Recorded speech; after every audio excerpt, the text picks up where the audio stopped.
On Game Plan 2017 tonight, more defections by opposition leaders in Jubilee as the ruling party holds yet another rally in the coastal region in an ongoing onslaught on the perceived opposition stronghold. But do you think the coastal region is finally shifting from orange to red? Plus, the nomination headache for both Jubilee and the National Super Alliance as the countdown to party primaries begins. Talk to us. The hashtag is Game Plan 2017. On Twitter, you can text us. The number is 22422. In studio tonight, we have political commentators Haman Manyora, Jennifer Shamal, an advocate. We also have from Mombasa, Suleiman Shabal, Mombasa County Governor hopeful through Jubilee, and also Senator Hassan Omar will be engaging them shortly. First, these are the vote numbers that each political outfit is eyeing at the coast region. A total of 1.7 million voters, with Mombasa and Kilifi counties having the lion's share of over 500,000 voters each, followed by Kwale, if we can have those on air, with slightly under 300,000 registered voters. Yes, then Taita Taveta there with 55,000 voters, then Tana River and Lamu. Right, after that we have in 2013, this is how it looked. Opposition leader Raila Odinga won in all the coastal counties with the largest margin recorded in Kilifi, a difference of 158,000 votes, as Raila won with 182,000 votes compared to Kenyatta's 23,000. In Mombasa, Odinga also got 189,000 compared to Kenyatta's 64,000. Odinga also won in Kwale with 101,000 votes, as Kenyatta garnered 17,000. And the trend was the same in Taita Taveta, Tana River and Lamu. But after the 2013 general election, none of the 6 governors then, of course, in the coast region were from Jubilee. Now, however, 2 governors have defected to Jubilee, the latest being Hussein Dado of Tana River, Salim Mvuri of Kwale. Governors Amason Kingi of Kilifi, Mombasa's Hassan Joho and John Bruto of Taita Taveta remain in the opposition. And Issa Timami, all of the 3 are from ODM, and Issa Timami of Lamu, who was elected on a UDF ticket, remains in UDF. Now, about 12 opposition MPs, including senators and county women representatives, have also defected to Jubilee since then. Right, and I'll begin. Thank you, first of all, gentlemen and lady, for making time for us tonight. I don't know if we have Hassan Omar live with us from Mombasa. Right, I'll start with you, Manyora. Does this mean Jubilee is making any headway in the region? You know, we are going to witness a lot of this. Americans will tell you ain't seen nothing yet. As we move towards the elections, notably before the nominations, we're going to have a lot of these moves, counter moves from ODM, from all sides, say both sides. When people attract defections, on the face of it, it could be dismissed. Right. People say, this will mean nothing to ODM or NASA or whatever it is. But in a sense, defections may not bring the numbers, but they have a psychological effect, you know. They kind of unnerve your opponent, and therefore you cannot just dismiss them. So on both sides you can say, well, Jubilee shouldn't celebrate. That doesn't mean they'll get the numbers, but neither should NASA, because again, that kind of unnerves you, kind of affects you psychologically, including your followers. So, but it's too early to really read too much into it. Jennifer? I have a different opinion. We're dealing with politicians, and politicians have an understanding of what is going on the ground. So a politician is not going to commit political suicide and defect unless they have the pulse of the people. They completely feel their people. But also what is very interesting is with these particular defections, yes, I think I would describe it as an onslaught. We're talking about Mombasa, which is really, it was an almost unassailable ODM, you couldn't penetrate it, ODM zone. It is Mombasa and Kakamega and Nyanza.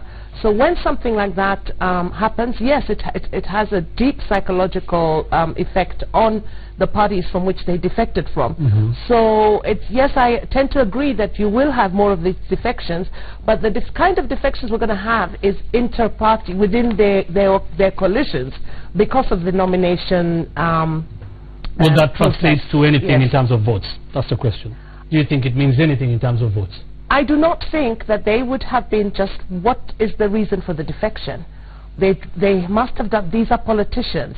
There must be something happening on the ground. There must be a mood Even if you look at somebody like Issa Timami, who is in UDM, he recently did attempt to go into Jubilee, and I suspect, I could be wrong, that the reason for him staying in UDM was because of the nomination processes and not wanting to get locked out of the So you're saying they're moving because they think the people on the ground are also moving? Yes, because why? You see, it is true that you could read the mood on the ground and say, okay, people are moving to Jubilee, so let me follow them. But the reverse could be true. That you know you stand no chance, and you know you are going to lose, and then you say, since anyway I'm going to lose, why can't I join Jubilee and make some little money out of there for my pension? Right, I don't know if Suleiman Shabal is following this conversation. Right, we have him live from Mombasa. Thank you so much, Mheshimiwa, for making time for us tonight. Right, we don't have him yet, okay. We don't have him yet, right. But we'll have Suleiman Shabal and also have Hassan Omar, who are both live in Mombasa. So you are saying, I mean, she says very clearly, for these people to move, it means it is the ground that makes them decide to move. You're saying that is not the case? It may be the case, except from where I sit, I don't think that's the case, insofar as Mombasa is concerned. The history of defections in this country, you look at the history of defection in this country, people who defect, more often than not, turn out to be people who have actually lost touch with the ground. Subsequent events and the results will show that most of these people defecting will end up losing their seats.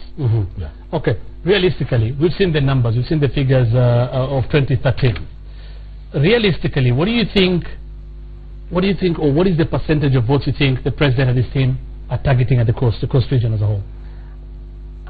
If the latest InfoTrack poll that was conducted said that the largest numbers of undecided voters were actually at the coast and in Kakamega, Western region, and with the western, the western region. The fact that they're undecided tells you a lot. So for both sides, this is these are fruits that you can pick. Whether they're low-hanging, I don't know. Now, it's not crucial for them to get a majority, 50 plus 1, in the coast region, but if they get significant numbers, they will definitely have eaten away at what is a perceived, not perceived, but definitely a core stronghold. And you think that is what they're targeting? And I think that that's what they're targeting. Well, it may well be true, but if you look at Coast Province, you look at the issues that made Jubilee not get votes in 2013, not much has changed.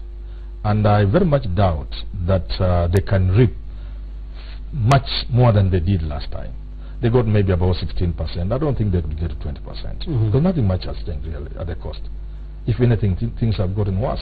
In terms of development? In terms of just the problems at the coast, which are historical injustice, land issues, the Muslim issue, you know, the young people being targeted by the government, rightly or wrongly. They feel they're being persecuted. Those things haven't changed. But I think one of the greatest things that has changed is that we're having an election under a devolved system. So now, whereas you would have apportioned blame absolutely onto national government, you can now apportion blame onto the county government. To your county government. Right. So that's been a significant, that's one of the significant changes. And that has actually been a topic of discussion today. We saw President Kenyatta also challenging him, and the leaders today challenging Joho, the governor of Mombasa, to say what he has done for Mombasa. But now that you say that the blame should not be on the county government only. On the national government. On the national government only. Then why would the national government keep saying we are the ones doing everything here? Then, because there's national projects. Because they're saying all this is about development. Yeah, it's about development. And what the president was saying today was the fact that whenever they carry out a national project, they're told, they're literally abused, because we saw that at the Coast Province. But the question was, okay, fine, everything that we have done is not, we've not done it. But what about what has been done in Mombasa? And that is a valid question, because if you look at the cord counties, you can look at Kisumu. It has grown. You see significant what devolution has done to Kisumu. If you look at Kwale, which is really the jewel of the corded counties, you can see significant development. You can see that you can see that devolution has worked in those counties, but nobody sees it in Mombasa. The inhabitants don't see it. Why would you say Kwale? Like, what would you give us an example? Why would you say Kwale? I mean, you're saying because Kwale. I was in Kwale in December. It is well lit. You cross the ferry and it is countries apart, eons apart from what is really an entire garbage heap, which is Mombasa. Right, Suleiman Shabal is an aspirant for governor's position in Mombasa County. Thank you so much for making time for us tonight, Mheshimiwa.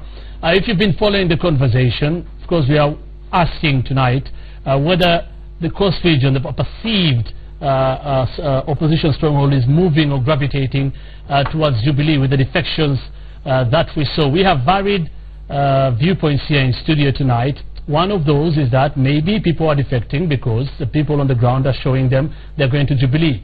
But we have also those who say, like Manyora, it could be the people, individual politicians like you are defecting. You defected from Wiper to Jubilee, are defecting because of personal reasons, which may include that you knew very well you'd not get the ticket for ODM with Joho there. Could that be the cause, or why do you think this is happening? No, number one, Salim, thank you for inviting us on the show. The facts on the ground have changed dramatically. The ground has shifted, and every politician in the coast today recognizes that the mood in Pwani is changing. For too long we've had a lot of the opposition side use excuses and problems and perpetuating the problems as causes for being anti-government. But now finally you have a government that is addressing our issues very proactively.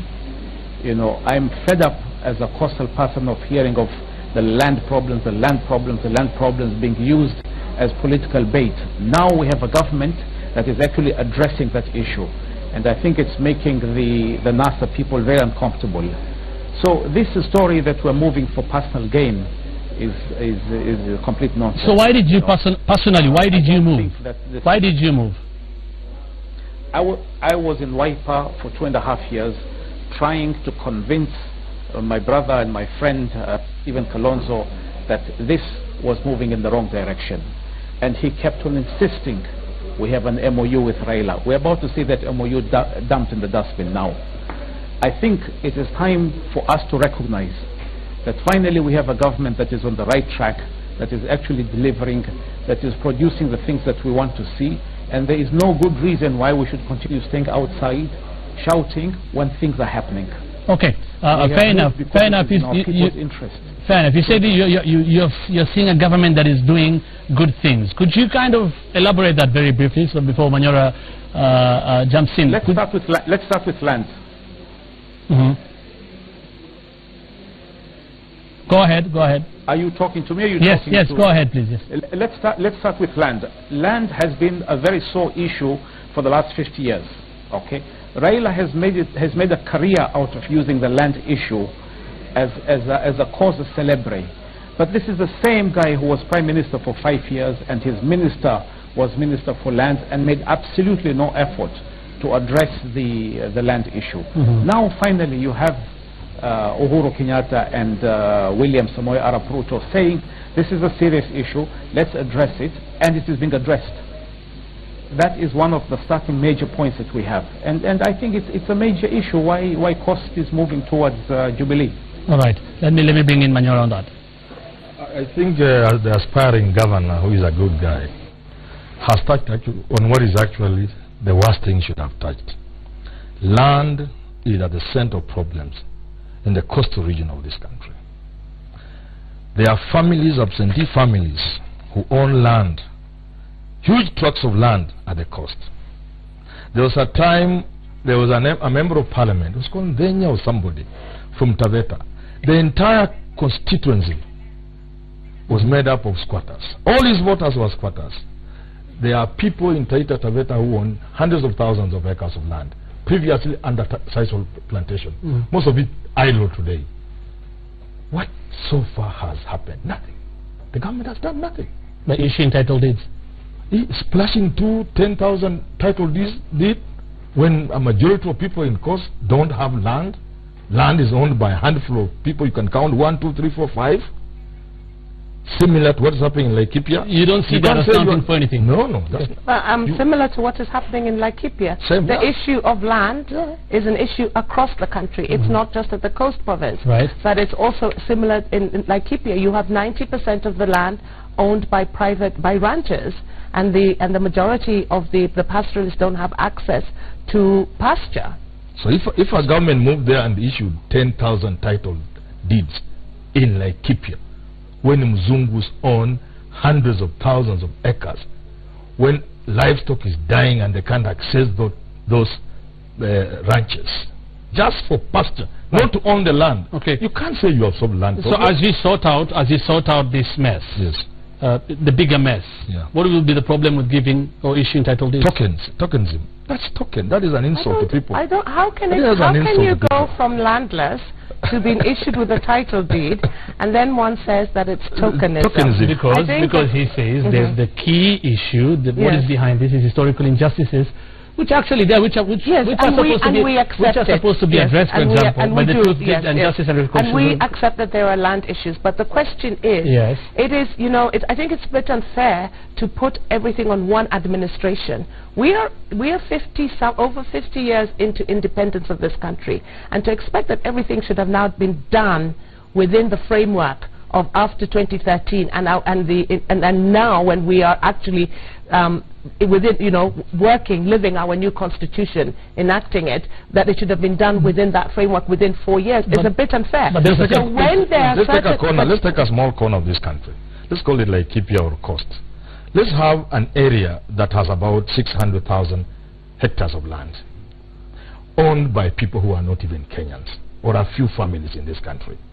Then from that 600,000 hectares owned by foreigners and a few families in this country, you get 10,000 hectares and distribute to the people. Yeah, I think we're digressing and we're making the land issue the big issue. The issue today was about the defections, yes, and the fact it's about you've had one of the people who was defected saying land is a key issue why they decided to join the Jubilee.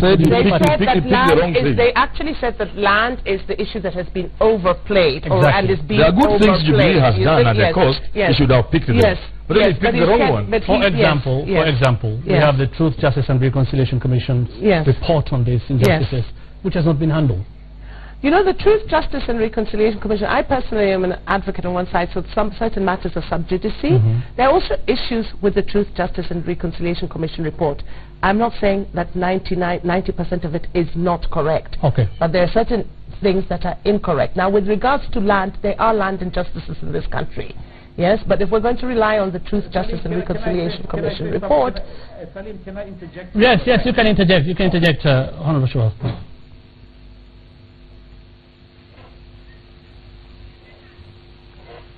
Okay, we seem to have a problem with that. Yes, just finish.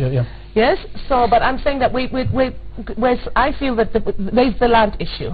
What we're discussing here today is, Kalonzo Musyoka said that the governor from Tana River who defected today was corrupt. He's just gone and joined his people. If you knew that he was corrupt, why did you not make a statement earlier on and said, because this governor is corrupt, we're not going to issue him with a wiper nomination? Okay. So it's the fact of having these very smart answers. They could be true, but I don't know. And then constantly this politics of sticking this tag onto Jubilee that it is corrupt. Give us a better explanation. If he was corrupt, then you shouldn't have had him in your party in the first place. You should have said we're not going to run for 4 years. Okay. And today he's corrupt, and you said he went a long time ago. Those are the issues that are really, it's sour grapes. Okay, do we have Suleiman Shabal on the line now?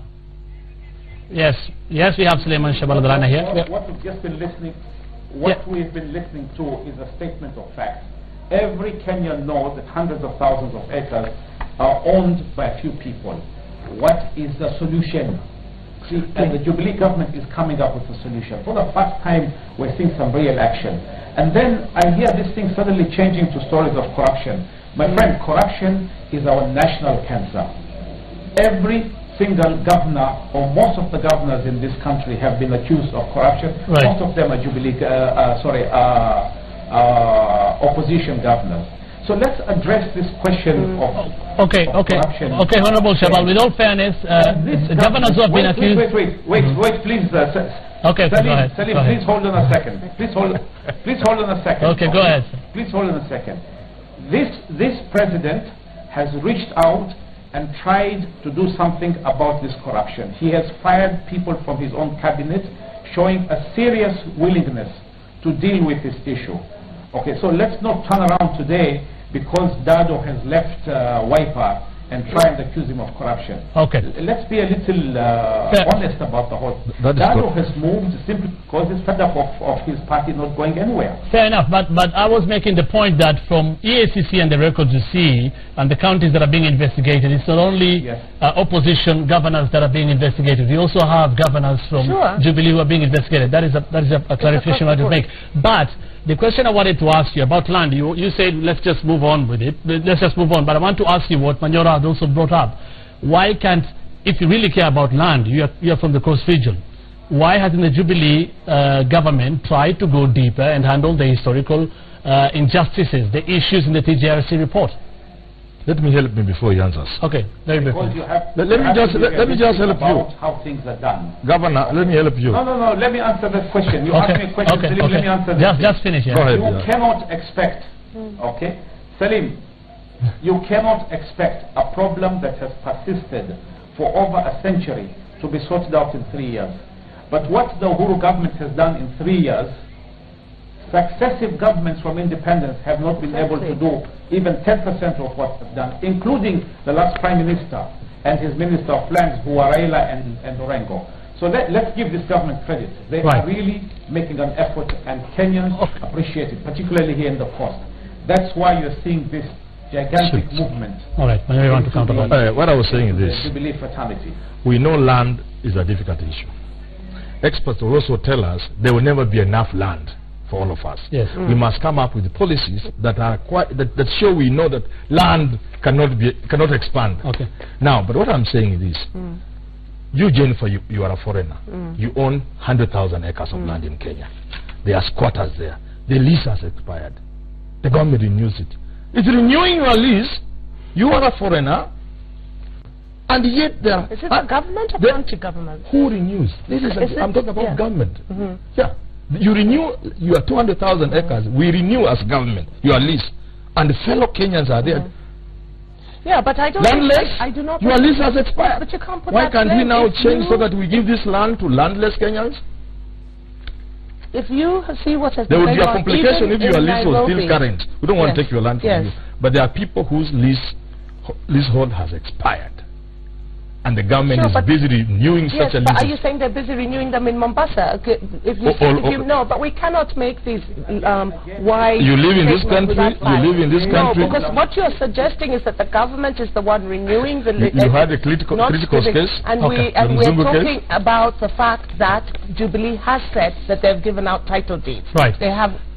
I would have wanted to hear that some of this land whose lease has expired has reverted to the government of Kenya, and landless Kenyans have been settled. All right, I want to ask this one very last question to Shabal. Shabal, this is a results or findings of a survey by Ipsos, which was asking supporters of different MPs and leaders in this country.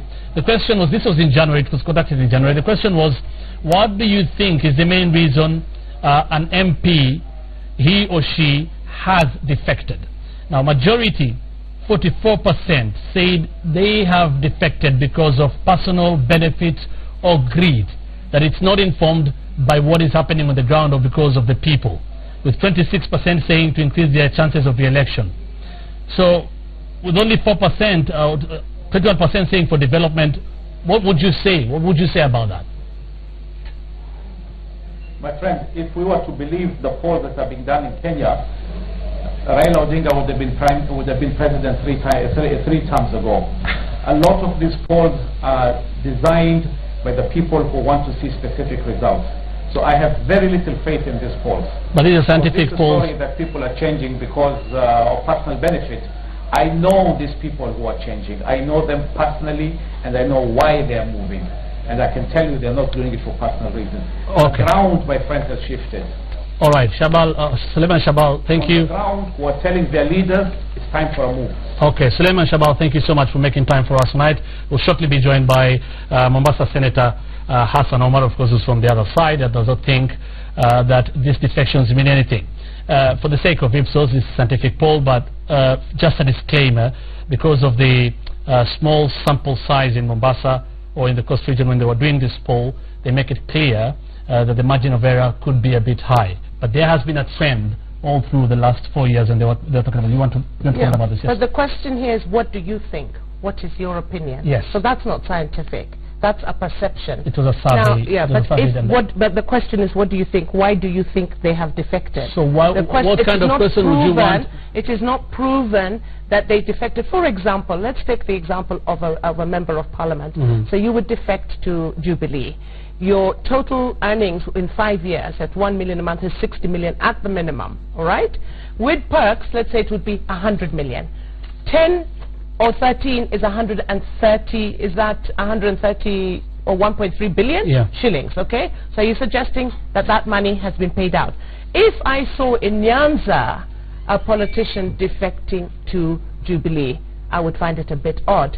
Just like if I was to see in Kiambu a politician defecting to court. Right. But we are talking about areas which the same polls have said, Mombasa, Coast Province, and Western have a lot of the majority of undecided voters. How did you come to that number of majority of undecided voters? Because not the majority, I beg your pardon, a large number. A large number of undecided voters. Significant How did you come to that? You're quoting input. It was a poll. Yes, but it's the same questions the are being asked. question here is, what do you think is the main reason he or she has done? What do MP you has think? defected. Do you have proof? They don't have proof. Well, do you have proof when you were saying? Do you have proof when you were saying? No. When the person, let me finish the question. Say. Do you have proof when you are saying and quoting the figures from Coast and Western from a pollster saying that they are we have a lot of undecided voters there? Hussein, I'm addressing the question they asked them. What is your opinion? You understand? Why do you think they have defected? Wanjara, what do you make of this? Well, you know, there are a lot of issues about opinion polls everywhere in the world.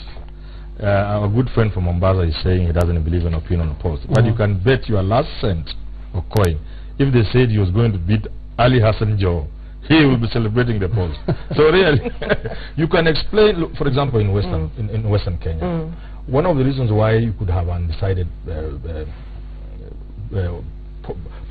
people who have been polled would be because of the presidential candidates. Yes.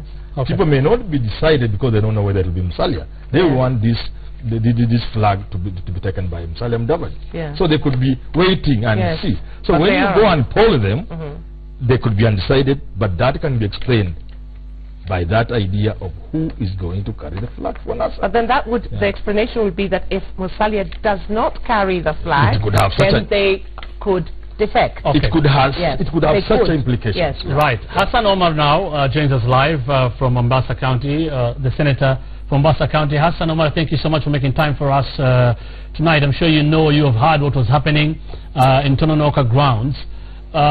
Do you attach any significance to the Jubilee rally today and all these defections?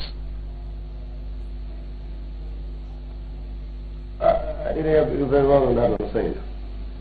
I'm asking you, do you attach any significance to what happened in Tononoka? Do you think the defections mean anything to you? You are an opposition leader. Do you think it finally means the people from the Coast region are moving towards Jubilee? I think there is the science to prove that these defections don't count for anything. You look at the by-election, for instance, in Malindi. Uhuru and Ruto thought they could make inroads in the Coast region by simply awarding somebody a cabinet position. And that didn't pay off. That same for Nkaisei. So I think what happens is there's a way in which Jubilee deludes itself that by going for individual members rather than programmatically addressing the issues that tend to challenge one county or one region after another, then you're winning over political support. I think the issues that get us constantly to reject Jubilee are still issues that are extremely alive in the Coast region. Right, that is Hassan Omar speaking from Mombasa County, and he says the issues that made them not agree with Jubilee, not vote for Jubilee, are still very much alive. You have been talking about land as one of the issues that they've been trying to handle. Clearly, from what he's saying, nothing has changed. Yeah, but he also said that they're deluded. And remember that Senator Hassan Omar is a Wiper senator, and he's the leader of Wiper said the same. Dismissed the polls, which said that Raila Odinga was leading. Yes. So I didn't expect a different answer with regards to What did you say? Okay. I'll come back to this polls later. I think I've explained two things. One, the issues that made Jubilee unattractive to coastal people, those reasons, as he says, are still valid. They have not moved an inch. That's what you're saying. I have not seen. They have gone there. They have launched projects. They are trying to issue titles. You're saying nothing is happening. I'm not persuaded. Do remember, Hussein, that you cannot front development when you are looking for votes. It rarely works. Okay. Now, another thing he said, which I don't agree with, is that you can ignore those rallies. You cannot ignore. That you can ignore, according to him. According to me, this is not something you should ignore. The defection. When Raila goes to Meru and Jubilee says, those are just people going to jail, they are wrong. When NASA is in Eldoret and people are turning out in the numbers they turned out, and you ignore it when you are Jubilee, you are courting disaster. And likewise, when you see the numbers that you saw in Mombasa, don't ignore them. You don't ignore them. They mean something. Yes. Yeah. But what I want to go back to is... Just one moment. Let me bring Hassan Omar. It's following the conversation. Hassan Omar, you're saying there is if you were to give the Jubilee government, is there any one thing, because of all these things you're saying remain the same, nothing has changed, is there anything you think that has changed? They've been talking about the projects they've been launching there. They've been talking about land issues and issuing title deeds. Are you saying nothing counts for what all they've done? You know the irony. Yes, go on. I was saying, I think the irony is when Jubilee tried to cure cancer with a paracetamol, then you say, we're actually giving him the patient medicine. So here you are. There are fundamental structural historical issues of land, impropriety, land, massive historical injustices or matters of land and other matters, education, underdevelopment, underemployment, exclusion from the country's economic, prosperity. Okay. And then you start to distribute titles, which titles were simply in the wardrobes as James Orengo left cabinet at that point in time. And then you start saying, wow, can you see that we're giving this patient, this cancer patient, some Panadols, so at least we are relieving the pain for the next couple of hours. So I think the whole process of reacting to these issues or challenging the coast province or the coast region must be programmatic. Okay. So I think my brother Suleiman will be hard pressed in this part of the region to even try to justify that Jubilee is attempting to do anything. Corruption still persists, landlessness still persists, and some of these issues are cross-cutting. When you call corruption a cancer, and you try to justify it, that everybody in Kenya is inherently corrupt, but you take government and demonstrate that you have used every practical means, just not suspension from government for a period of time, but in terms of having to demonstrate integrity. Hassan Omar is on record for saying that Joho is corrupt, and that's why he wants to run for governor. Everywhere. It's an acknowledgement of failure. That's a question from Shamala, who says, you are on record as saying Hassan Joho is corrupt, the governor of Mombasa. You've alleged that. That is what Jennifer Shamala is saying here. Pardon? You can ask a question. Senator Omar, you want to run for governor. You have in the past described or alluded to the fact that Governor Joho is corrupt. And that is, we're talking about a now one of the other issues with this country is marginalization. It's not just the land issue, and devolution was supposed to resolve that. I know a couple of other senators, even in the but we're talking about in court, who constantly speak out against corruption.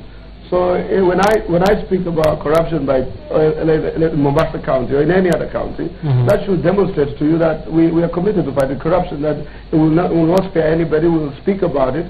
And I personally, in my program, in terms of running for the governorship of Mombasa, the corruption agenda is one of the prime areas of focus. So that we try to validate any corruption anywhere and then try to victimize those that are associated to us. Okay, so Senator Omar, I want to move this. I want to move this conversation. Corruption at the county level, and it doesn't justify that if there's corruption at the county level, then there should be corruption at the national level. Let me move this conversation forward, Hassan Omar. This is a question I want you to respond to very, very briefly. Manyora here said, and so has Shamala, that you cannot, as much as Manyora thinks it could be either way. And he says, and she also says, you cannot ignore what was happening in Tononoka today. Do you think the support base for the opposition, which you belong to, remains the same, and the support base for the Jubilee Party remains the same? In the coast region, that is. I don't think he can hear you. I didn't hear that. Senator Omar, I'm saying, do you think the support base in the coast region remains the same as it were in 2013?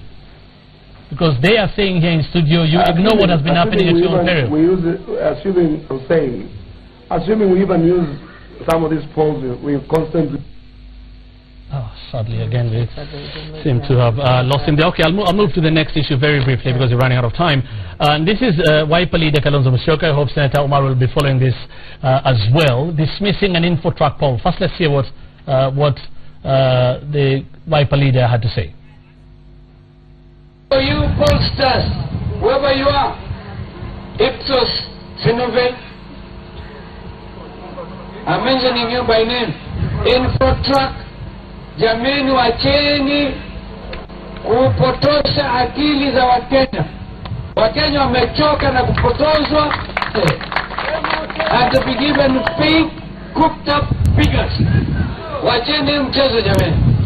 Right, the poll by Infotrack was showing who among the 4 presidential hopefuls in NASA enjoys most support from supporters. And if we can look at those figures, Raila Odinga was leading with 68.3%. Kalonzo Musyoka coming a distant second with 13.1%. Musalia Mudavadi 12.3%. We have those who said none 4.1%. And finally, Westus Wetangula with 2.2%. From where you sit, is it a reflection of the situation on the ground? You know, we've said this, Hussein, that people who are not featured favorably by the polls will always have something to say. That's genuine, especially in this country. But we also know about polls. Sometimes they get it wrong. But there are always margins of acceptability. Now, this one of NASA could be a little tricky because you want to know how they did the polling in terms of where did they go. See? Another thing that could perhaps favor Raila as opposed to Kalonzo and Dabadi. It has been Raila and Raila and Raila and Raila. It is kind of settled in the minds of Kenyans that for NASA is going to be Raila. I would have done it differently if I really wanted to know who among these 4 gentlemen could be the most prominent. I mean, the most feasible as a candidate for NASA. I would have paired and asked the people I was polling if Mudavadi ran against Uhuru, if Raila ran against Uhuru. That way you get a fairly clear picture. Okay. But the way it is put, it's a little difficult. And where you sample those polls. Let me give you a good example. Supposing there are people who want Raila to be the candidate. And these people are polling. I've seen a bit of it. I don't have the details. They took about 14% from Central, about 21% from Rift Valley, of the people they polled, of the 1,500 people. About something else, I think 15% from Eastern. You see, about 50% of the people that they polled come from Jubilee's strongholds. They might then want to give the impression that Raila is the most favorable candidate for NASA. Perhaps that is the guy they want. Okay. So I'm not saying that's how it is. You can always interrogate polls if you have got but on the other hand, picture. you can also look back at the past. If you look at the elections of, let's say, not 2013, but 2007, okay, where there were 3, where Kalonzo was a presidential candidate, so was Raila, and so was Kibaki. And from those patterns, it was still Raila who came it was contested, a close second. And what was the margin between the winners and Kalonzo would be an indication of one's popularity. So you but one would argue things don't remain constant. To a certain extent, they also don't shift that drastically. Okay, we have to end this here, sadly. I mean, it'll be sad again that we couldn't continue our conversation with Senator Hassan Omar from Mombasa County. But we thank him, and we thank him, Suleiman Shibal, for making time for us, and we thank you both for making time for us tonight. Keep talking to us. The hashtag is GamePlan2017. You can text us using the SMS number 22422. Remember, you're the one to judge. You're the one to make a decision with all that is happening Many people are saying it's just begun. The season has just begun, so let's see how it goes. But tomorrow, of course, in the morning, Citizen Extra will be covering what will be happening in Mombasa, where Governor Hassan Joha said he will be at the Mtongwe ferry relaunch, where Uhuru Kenyatta will be, and he will address the issues that were addressed to him at the Tononoka grounds today. Plus, more of this conversation will be happening tomorrow morning. We'll see and try if we can get all these leaders from Mombasa County. We're back after this break.